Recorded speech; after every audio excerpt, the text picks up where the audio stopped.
Yeah, you just spotted an image there of, just one of many of the protest marches that's been happening across the UK. But right now, we obviously we're going to be brought up on that later on in the show. We're not going to be dealing with that quite yet. Just a little reminder, if you'd like to get your questions in, your comments made, you can do that. You can, through YouTube, you can send in your comments and questions through the YouTube. MediaNet.com, lifestyle, email lifestyleonben@hotmail.co.uk. Now I'd like to introduce a lady that's been on the show before. We're just welcoming her back.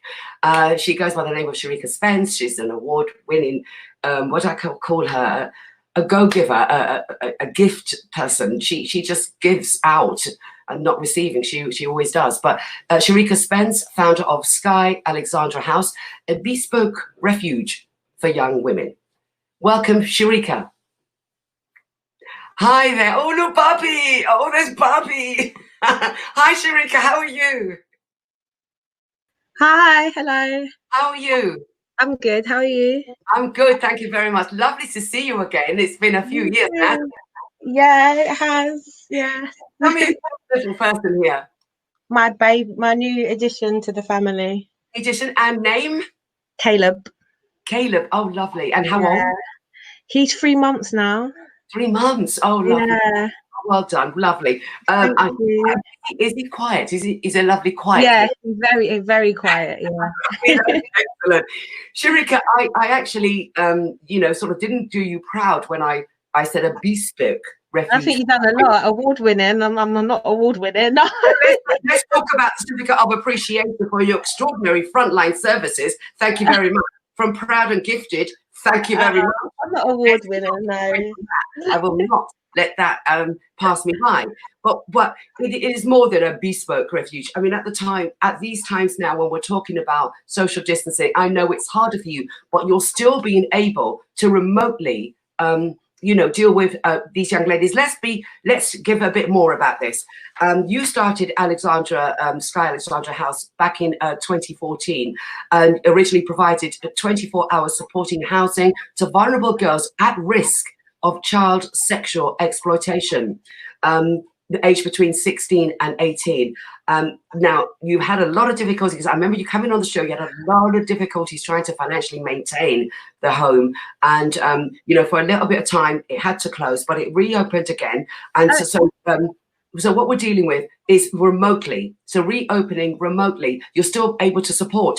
So talk to us a bit about, for those who wasn't, au fait with the first interview we had and about Skye Alexandra House, talk to us a bit about that. Okay, so we don't actually have the home no more. At the moment, we're just providing support services. We still continue to train and deliver workshops with schools, training professionals around child sexual and criminal exploitation.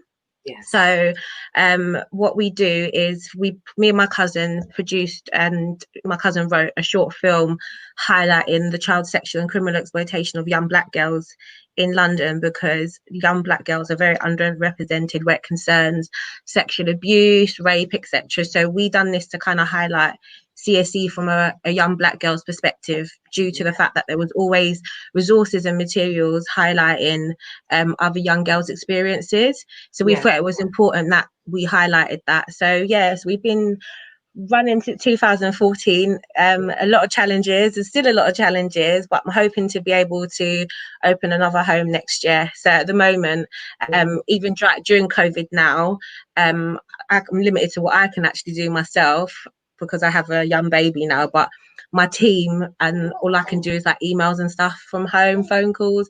But the team that I've got in place now, my colleagues, they are out and about delivering food parcels to young girls and ensuring that they've got food and stuff through everything that's going on. So yeah, if honestly, I can't do all of this without them. Yeah. Of course, you couldn't do it alone, and that's why, you spoke to us a bit about that before when you said about the help and support from your team members, and but you were able to get the backing, at least a little bit of funding, but it was at least something from the mayor's office.